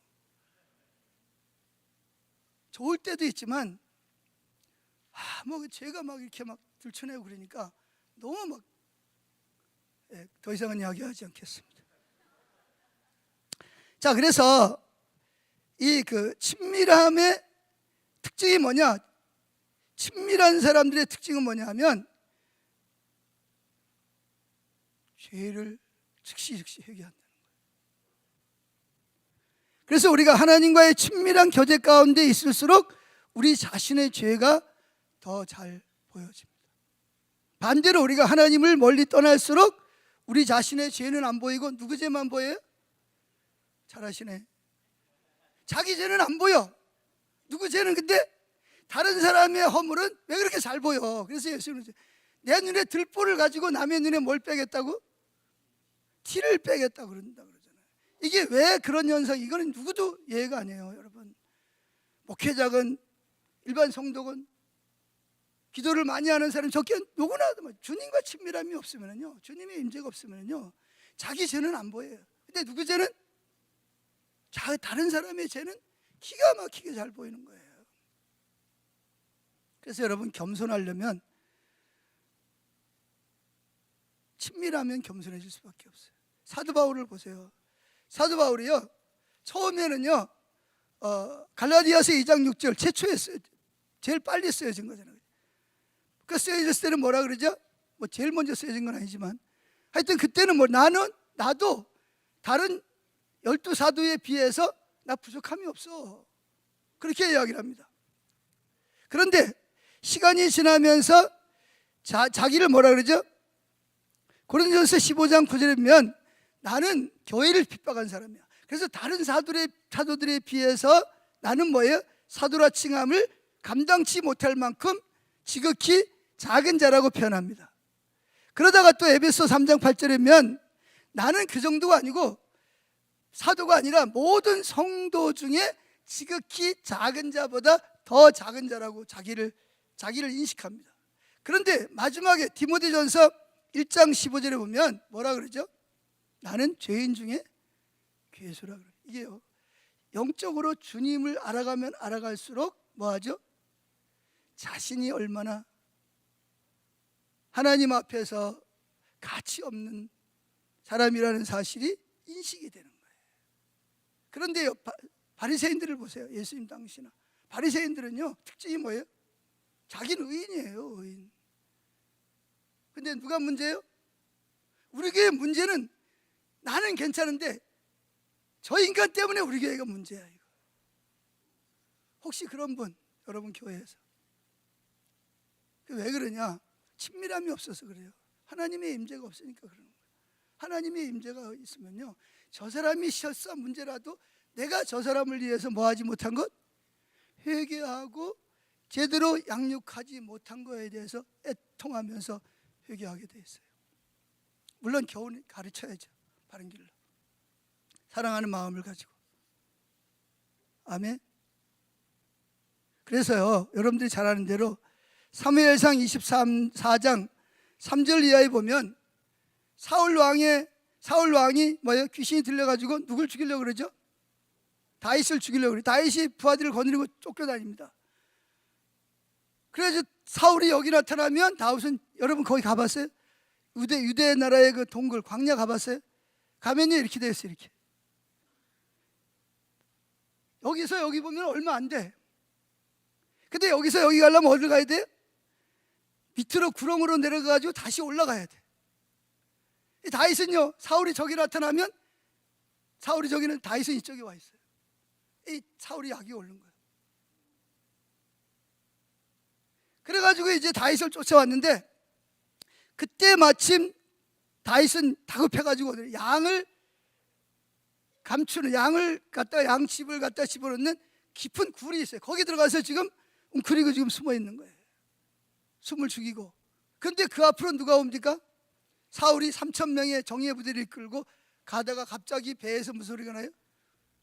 꼬르륵 소리가 나는 거예요. 설사가 났어. 그래가지고 어떻게 해요? 3,000명이 본 앞에서 응가할 수는 없고, 그래가 딱 보니까 거기 동굴이 있어요. 그래서 동굴에 들어간 거예요. 들어가가지고, 여러분 사람이 제일 약할 때가 언제인지 아세요?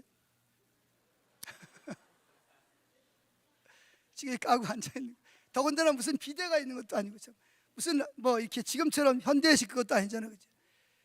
근데 바로 그 뒤에 누가 있어요 지금? 다윗과 600여 명의 부하들이 지금. 부하들이 뭐예요? 다윗에게 장군님, 하나님이 주신 기회입니다. 그냥 고개만 끄덕이세요. 그냥.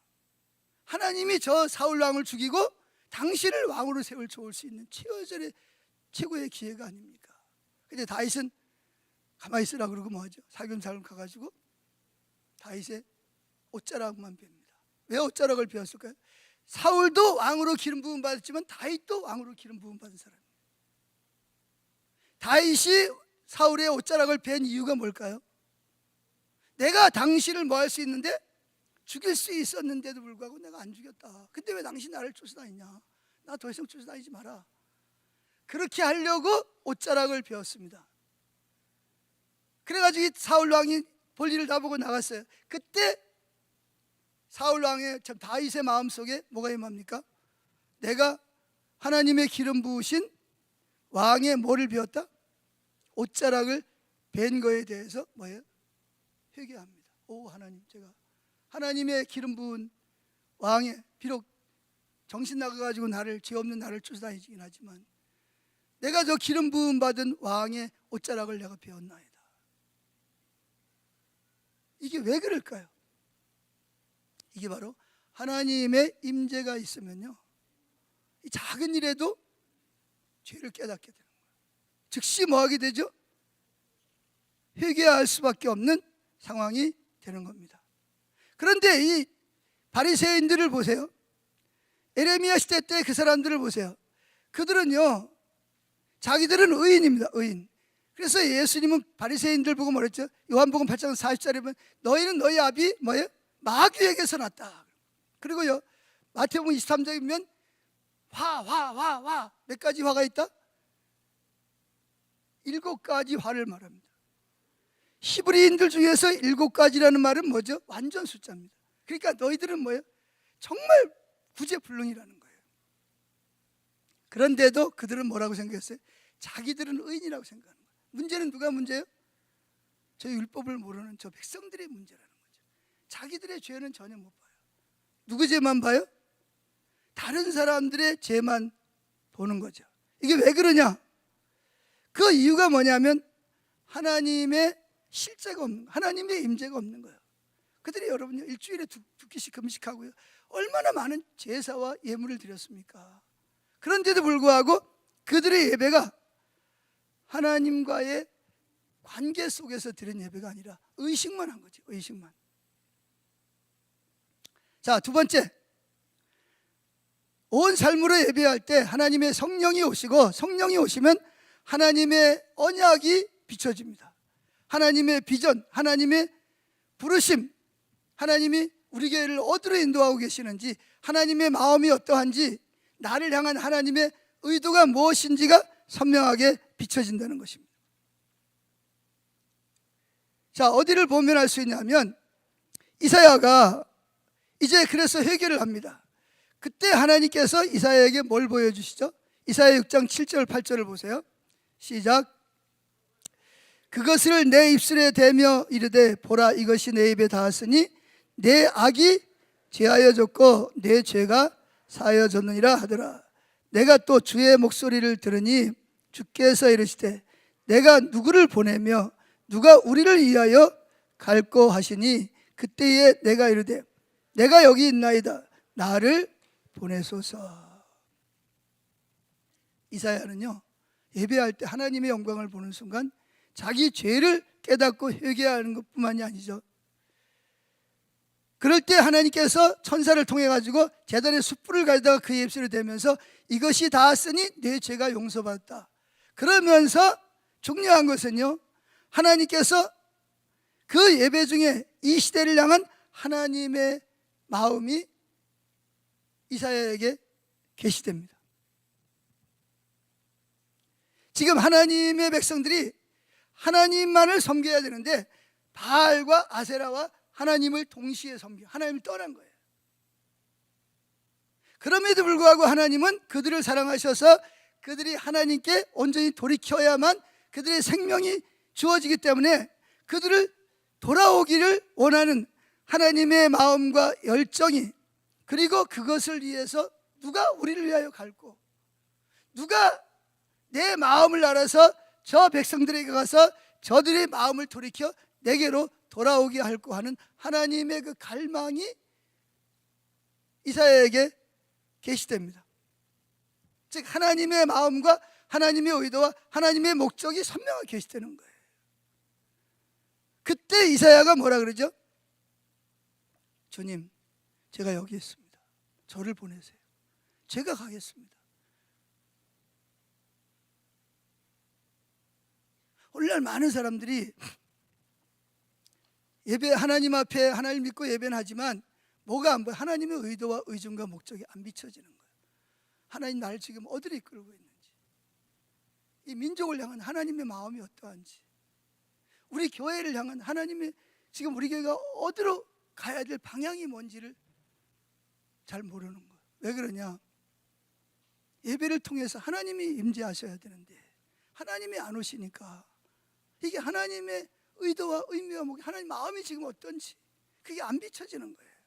그때 하나님 예배할 때 하나님이 오시니까 이사야에게 하나님의 마음이, 그게 정말 그 애타는 마음, 그 마음이 비춰진 거예요. 누가 우리를 위하여 갈고. 그때 뭐예요? 이사야 선지자가 하나님의 마음을 알게 되니까 뭐라 그래요? 주여, 내가 여기 있습니다. 나를 보내소서. 내가 가겠습니다. 근데 그 길이 쉬운 길이 아니잖아요. 백성들이 얼마나 강팍하고 완악한지. 결국은 여러분 아세요? 성경에는 안 나와 있지만 전승에 의하면 톱을 가지고 이사야를 머리부터 잘라가지고 이사야를 죽입니다. 얼마나 이스라엘 백성들이 강팍한지.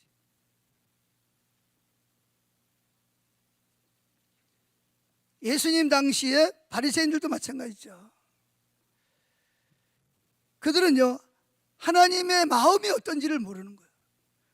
하나님 당연히 우리를 사랑하시고 우리를 기뻐하시고 우리를 축복하시고 할 거라는 그런 막연한 좋은 성경 구절만 가져다가 대입을 시키는 거죠. 자, 마태복음 16장 3절 읽어봅시다. 아침에 하늘이 붉고 흐리면 오늘은 날이 굳겠다 하나니 너희가 날씨는 분별할 줄 알면서 시대의 표적은 분간할 수 없는. 지금 너희들은 누굴 모른다는 거예요? 내 마음이 지금 너희를 향한 내 마음이 어떤지 너는 전혀 모른다는 거예요. 본인들은 누구보다 하나님을 잘 안다고 생각하는데 그들은 하나님 누군지 모르. 그래서 예수님 그러잖아요. 요한복음 5장 37절에서 너희는 내 음성을 들어본 적 있냐? 내 형상을 본 적 있냐? 내 말이 너희 마음속에 거하지도 않지 않냐? 근데 그들은 그 말이 뭔지조차도 모르는 거죠. 자, 세 번째, 찬양과 경배를 통해서 예배할 때 나타나는, 성령이 오시면 나타날 때 일어나는 현상이 뭐냐? 자, 잃은 영혼이 거듭날 수가 있어요. 잃어버린 영혼이 거듭나는 겁니다. 여러분, 자, 어디 보냐 하면 요한복음 15장 26절, 내가 아버지께로 너희에게 보낼 보혜사 곧 아버지께로서 나오는 진리의 성령이 오실 때에 그가 나를 증언하실 것이요. 예수님 그랬잖아요. 아버지가 나에게로 이끌지 않으면 내게로 올 자가 없느니라.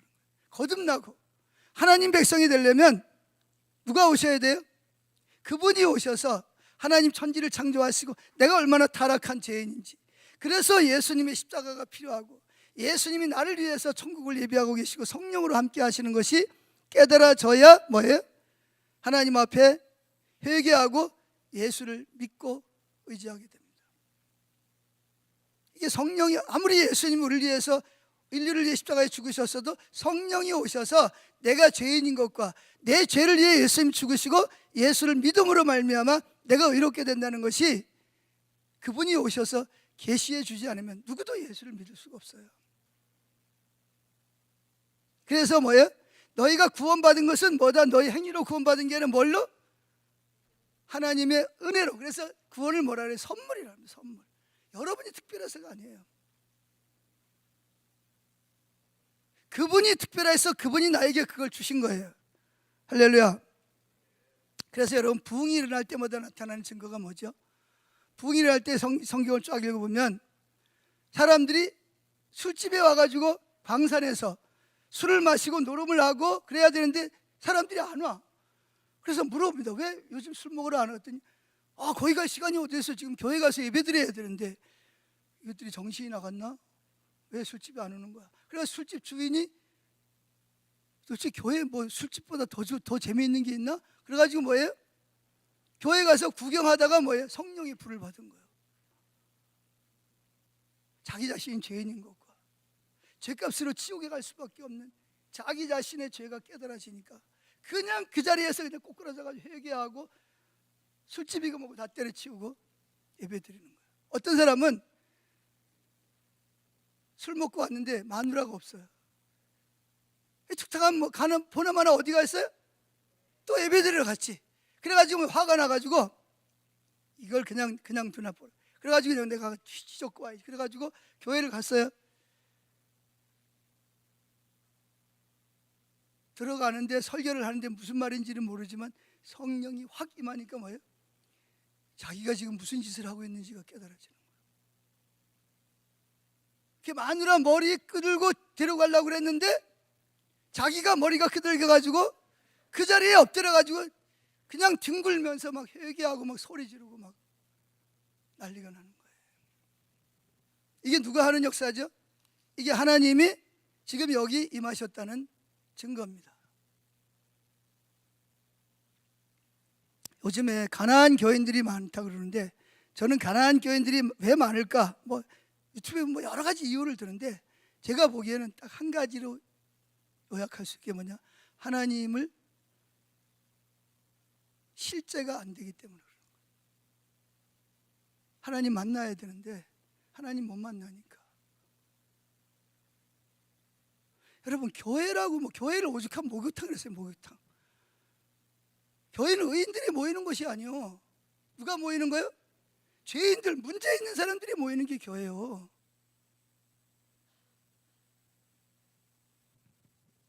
네 번째, 다양한 치유가 일어날 수 있습니다.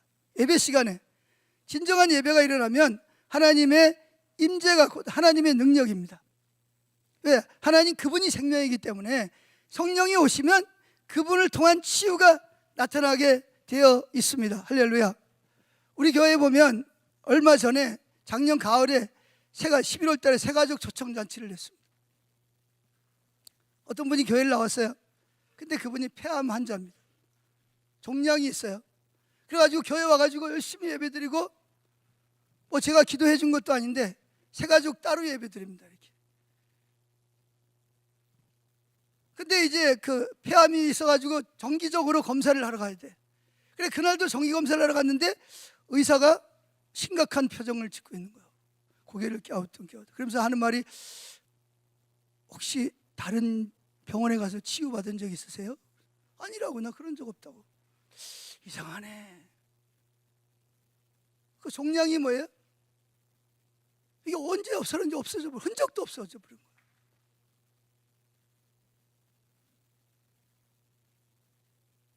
그 의사가 막 이리 뒤져보고 저리 뒤져보고 전에 찍었던 거하고 지금 찍은 거하고 아무리 비교를 해도 전에는 분명히 여기에 종양이 있었는데 이게 어디로 사라져 버리고 없는 거예요.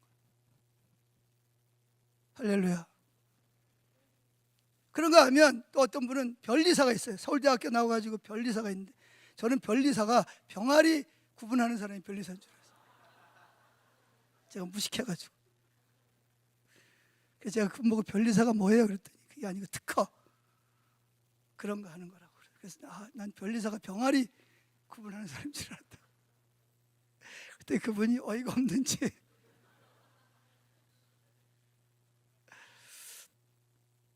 그분이 회사에서 갑자기 어지러워가지고 그 옆에 현대 병원에 갔더니 급성 뇌암이라는 거예요. 그래서 수술을 했어요. 다 긁어내지 못하고 절반만 긁었는데 의사가 뭐라 그러겠어요? 앞으로 몇 개월 급성이라서 계속 암이 발생해서 해도 얼마 안 가면 죽을 거라 그러고. 근데 그때가 벌써 지금 물어보니까 9년째 멀쩡하게 잘 살고 있어요. 수요일마다 와가지고 찬양하고 할렐루야. 다양한 치유가 뭐냐? 하나님의 임재 곱하기 믿음. 그럼 뭐가 나타나요? 치유가 나타나는 겁니다. 자, 진돗개는 아니지만 빨리 진도를 나가야 되니까. 근데 이 치유 사역을 할 때도 그냥 바로 치유를 사역하기보다는 뭐예요?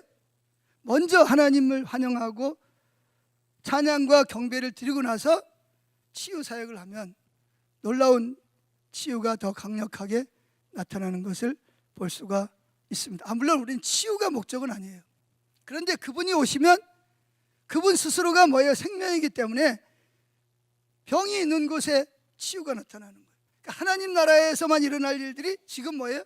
맛보기로 우리에게 주어지는 거예요. 그렇다고 모든 병이 다 낫는 건 아니에요.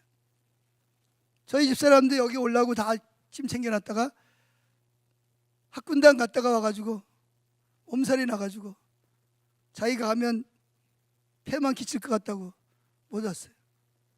계속 치유가 나타나면 여기 와야 되는데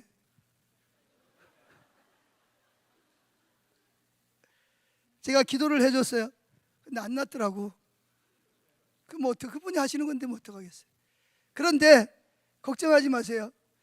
예수님이 재림하게 되면 모든 병이 다 낫습니다.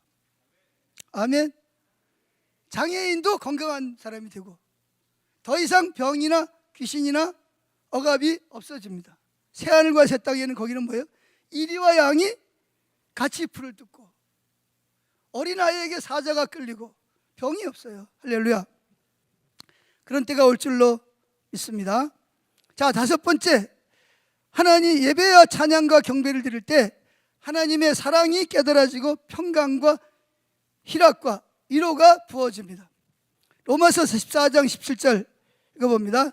하나님의 나라는 먹는 것과 마시는 것이 아니요 오직 성령 안에 있는 의와 평강과 희락이라. 여기서 말하는 하나님 나라가 뭐예요? 어떤 영토적인 개념이 아니고 내가 죽고 내 안에 누가 오시는 거예요? 그분이 나를 통치하시는 것을 하나님 나라라고 말하는 겁니다. 여기서부터 여기까지는 대한민국, 여기서부터 여기까지 일본, 그게 아니고 하나님의 통치권 아래 들어간 사람들은 다 누구 백성이요? 하나님 백성이 되는 건 줄로 믿습니다. 자, 하나님 나라는 뭐라고요? 의와 평강과 희락이라. 요즘에 많은 목회자들이 초점을 어디다 맞추냐? 교인들에게 뭐예요? 평강에다가 맞춥니다. 설교 패턴이 그래요. 교인들이 너무 힘들잖아요. 사는 게. 너무 애들은 뭐 스트레스 받죠. 취업 안 되죠. 경제적으로 어렵죠. 환율은 올라가죠. 그러니까 막 너무 스트레스 받는 거예요. 옛날에는 대학이 뭐 낭만에 라는데 지금은 뭐예요? 들어가면서부터 취업 준비해야 돼. 어디로 갈 건지. 낭만이 사라져 버렸어요. 그러니까 이게 뭐 그냥 목회자들이 뭐에 초점을 맞추냐? 평강, 샬롬에다 초점을 맞추는 거예요. 근데 뭐 샬롬에다 초점을 맞춘다고 샬롬이 오는 건 아니잖아요. 누가 오셔야 돼요? 그분이 오시면 그분을 통해서 샬롬과 평화가 있게 되고, 자, 그 다음에 다양한 성령의 은사나 능력이 부어질 수가 있습니다. 저는 이 능력, 이거 하면 생각나는 게, 제가 중학교 1학년 때 제가 어릴 때 감리교를 다녔거든요. 그때는 막 방학 기간 동안에 막 하는데 막 얼마나 은사가 막 부어지고, 들어넣어가지고 자전거를 타고 막 입신해가지고 막 천국과 지옥을 왔다 가고 막 뭐 예수님 만나가지고 뭐 예수님 어쩌고, 우리는 그 부러워가지고 막 친구들하고 이러고. 그랬더니 그 강사 목사님이 뭐라 그러냐면, 이런 은사가 나타나려면 오늘 밤에 예배를 마치고 각자 가가지고 산에 가서 뭘 뽑아라? 소나무를 하나씩 뽑으면 이런 능력이 부어진다 그런 거예요. 여러분 해보셨어요? 중학교 1학년짜리들이 좋다, 우리도 한번 해보자. 그래가지고 가가지고 우리 집이 여기면 이 오른쪽으로 공동묘지 산이 있어요. 소나무가 쫙 있고 친구들하고 여럿이 갔습니다. 자, 하나씩 잡아. 제일 만만한 소나무 딱 잡고, 큰 건 어차피 안 뽑힐 거니까 작은 거 딱 잡고 뭐예요? 주야 소리를 막 지르죠.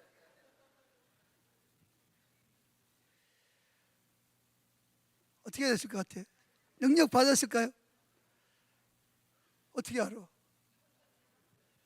이게 오라는 성령의 능력은 안 오고, 여러분 귀신 봤어요? 전 중학교 1학년 때 진짜 귀신을 봤어요. 한두 마리가 아니고요. 아니 주여를 불렀는데 주님은 안 오시고 귀신들이 막 그냥 하나둘도 아니고요. 막 야, 난 진짜 귀신들이 그렇게 흉측한 줄 몰랐어요. 나한테 막 대드는 거예요. 막 진짜 막 웃으면서 막 소리 지르고 막 그래가지고 그러면 그럴수록 뭐예요? 더 이제는 능력은 고사하고 귀신하고 싸워서 이겨야 되잖아요. 막 더 소리를 지르고 막 몸부림을 막 치는 거예요. 근데 막 겨울에 막 땀이 막 납니다. 막 도저히 안 돼. 막 소리 지르면 지를수록 더 많은 귀신들이 막 떼거지로 막 몰려오는데, 그러니까 제가 나중에 보니까 그때 주님을 부른 게 아니고 그냥 능력을 부른 거예요. 그냥. 그랬더니 귀신들이 온 거예요. 그래가지고 눈을 떴어요. 도저히 안 돼. 떴더니 내 주변에 기도하던 친구들이 전부 다 몰려와가지고 그 왜 왔냐 그랬더니 빨리 들어가자. 도저히 무서워서 안 되겠다. 귀신들이 막 다 귀신을 본 거예요. 그래가지고 능력 받으러 갔다가 귀신들한테 쫓겨내려온 거 아닙니까? 지금도 제가 그 기억이 있습니다.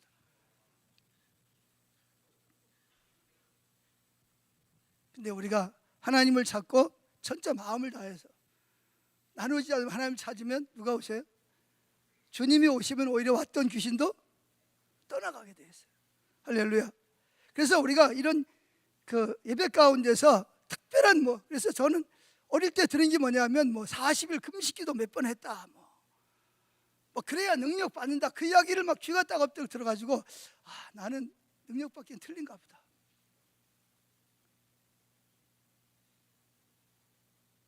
근데 하여튼 이 성령의 은사나 능력은 누가 오셔야 된다? 예배 가운데 그분이 오시면, 그분이 능력이니까, 그분이 생명이니까. 할렐루야. 자, 이렇게 우리가 하나님을 예배하는 것이 왜 중요하냐? 예배는 하나님을 만나는 것입니다. 아멘. 그래서 그분이 오셔야 돼요. 그분이 오시면 그분이 오셨다는 증거로서 이런 여러 가지가, 첫째가 뭐라 그랬죠? 친밀함을 통해서 죄가 깨달아지고 회개하는 역사. 두 번째, 하나님의 약속과 비전과 부르심이 선명하게 계시되고, 또 예배할 때 뭐예요? 영혼들이 거듭나는 새 생명의 역사가 일어납니다. 아멘.